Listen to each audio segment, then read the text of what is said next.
Hey guys, it's Kathleen, and today I'm doing the Totally Should've book tag. I was tagged to do this by Rocky from Blonde with a Book, and this tag was originally created by Emma Books, so I'm gonna link both their videos down in the description for you to check out. But without further ado, let's just get into the tag. The first question is Totally Should Have Gotten a Sequel, and for this I have to say Carry On by Rainbow Rowell. I love this book.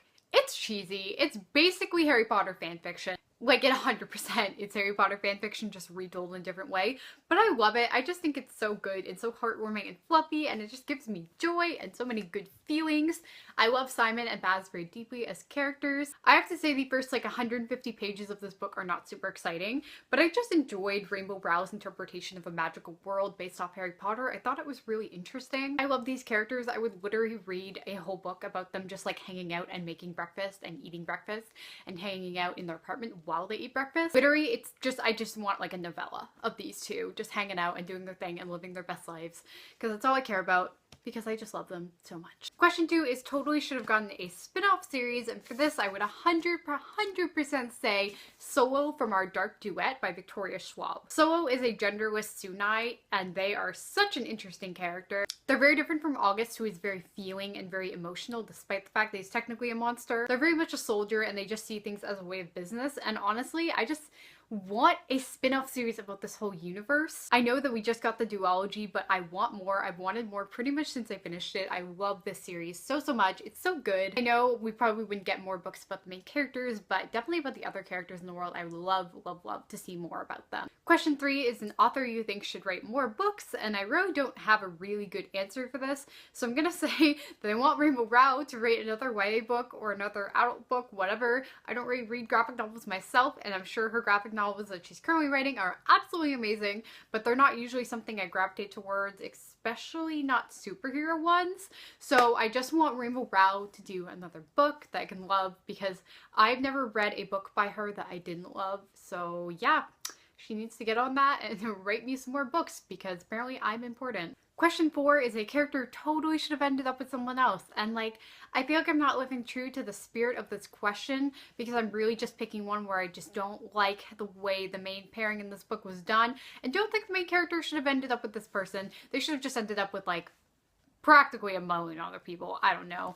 And do I even really need to say it? I think you guys get the point with this book by now and how I feel about the pairing, so we're just not going to go on about it. Question 5 is totally should have ended differently, and for that I have to say The Blood of Olympus by Rick Riordan. The ending of this book absolutely sucks. It is a garbage ending. Essentially, it is so anticlimactic, and there's supposedly supposed to be this death that happens in the book, and it's a big deal, and everyone's really sad about this death that happens, and the reader's kind of sad about it, and at the end, he basically just revives the character just because he can, because he doesn't want to kill anyone off. This book is wimpy. It has absolutely no guts. It couldn't stand to do anything that would be long-lasting or impactful. This is one of the worst endings to a series I have ever read in my life.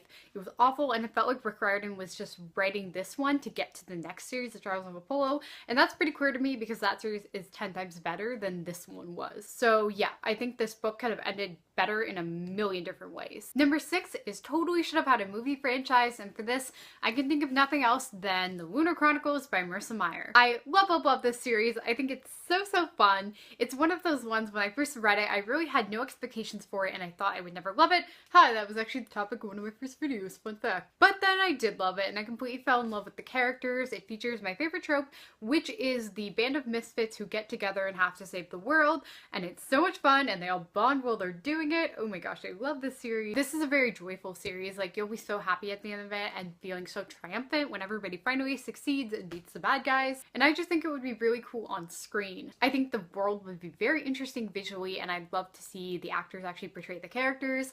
It's just such a good book series. I love it. It 100% deserves a movie franchise, and I think that there are just enough books that they could easily do it. So yeah, I would 100% want a Lunar Chronicles movie franchise. I think that would be amazing, and I'm 100% here for it. Question 7 is totally should have had a TV series, and I feel like people are gonna question this one, but Anne of Green Gables by Lucy Maud Montgomery. You may be wondering, well, doesn't this have a TV series? It's called Anne, airs on CBC and then Netflix. Yes, it does. Do I hate that TV series? Yes, I do. That's actually, in my opinion, just one of the worst shows I've ever watched. I thought it was so poorly done. I did not like it whatsoever. And what I feel about this book is that it deserved a TV series that really got to the heart of the material and understood it in a way that I don't think Anne does. When they first announced that show, I was so ridiculously excited. I could not wait for it, and it was just such a big disappointment for me. I was very sad about it. I'm kind of over it now, but I only watched the first, I think, 3 or 4 episodes because I just couldn't stomach it. I really didn't like it at all. And I know I still have the first Kevin Sullivan movie, but the ones after that sucked. So I just would have loved to see a really, really well done, really well adapted version of this, because I think that this series definitely deserves a really good adaptation, and I think it's so well suited to TV as opposed to a movie. So yeah, I was pretty disappointed with Anne when it aired, and I think they could have done way better. So that's why this deserves a proper TV series. Question 8 is totally should have only had one point of view, and I feel like people will be generally with me on this when I say that the point of view in the third Divergent book, Allegiant, of Tobias was so dumb. So spoilers for Legion, if you have not read that book and you actually have plans to do it, major spoilers here.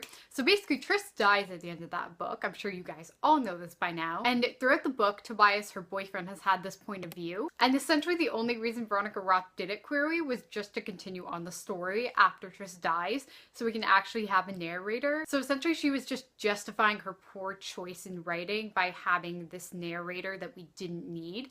He literally adds nothing to the story, and you cannot distinguish his point of view from Tris's point of view throughout the entire book. It's just a terribly written book, honestly, all in all. I do not like it. I did not like it when I read it. It was one of those books that was one of my first true major disappointments when it came to reading. So yeah, I really don't like that book. Question 9 is totally should have had a cover change, and man, The Truth Commission by Susan Juby. I love this book, but I hate this cover. I hate it so much. I don't think it's nice at all. I think she looks like kind of a creep, like just looking in there. It's really weird. The original cover, I'll pop a photo of that up here, is not that much better, but I think it's marginally better than this, which is not good. I just think it looks really freaking weird. Like, she looks like a total weirdo. This definitely should have been a different cover. I don't know if that's really what the question meant, or if they meant like the series should have changed covers throughout, but I mean, this one's just garbage, so I think it deserves a better one 100%. As I was saying that though, I did think of something else. The Darker Shade of Magic books. I think these covers are absolutely atrocious for what these books are. I think they are amazing books, so well written, such fun fantasy, and I just think this cover is garbage. It makes the book look boring as heck. And yeah, this actually should have been changed with the series when they realized that this cover is garbage, which clearly they did not do. Question 9 is totally should have kept the original covers, and I feel like I don't have a good answer for this because I really don't have any strong opinions on it. I mean, I guess like aesthetically, I like the old cover for Ember in the Ashes, a book I haven't even read yet, better, but I do think it's very important to represent people of color on covers, so yeah. I don't really have a strong opinion on this one really at all, so I don't really feel like I can answer very well, but this one definitely is prettier in its original incarnation in my opinion, but I don't really care that much, honestly. And question 11, that last question was actually question 10, I don't know why I said it was question 9, but question 11 is totally should have stopped at book 1. And I have a go-to answer for this, which is Me Before You by Jojo Moyes. Now in fairness, I haven't read After You, and I just don't want to, I just don't care. This book just didn't need a sequel. Like, it's a very final, complete ending. There's really no reason to continue it, mainly because the story is not just about Louisa Clark and her adventures. She's not like a regular chick lit character. It's not like reading about Becky Bloomwood. It's very, very different, and I don't like the way that she kind of got turned into a regular chick lit character from what I could tell from the other books. I don't know, I just think the story really should have just ended with book 1. I don't think she needs to keep releasing new ones just because it was successful. She just released the 3rd one, which is just pointless to me. The story really just could have stayed at book 1. We would have all been happy. We would have all cried a lot because it was very sad, but we would have been happier. That's it for the totally should have book tag. Thank you so much, Rocky, for tagging me. I'm going to tag Sarah's Bookshelves. I don't think she's done this yet, so yeah, you are tagged. If you guys did enjoy this video, please give it a thumbs up and subscribe on your way out if you're not subscribed already. I upload videos every Tuesday and Friday, occasional bonus videos throughout the week as I please. If you'd like to follow me on any of my social medias, links are all going to be in the description, but in the meantime, I will see you guys next time.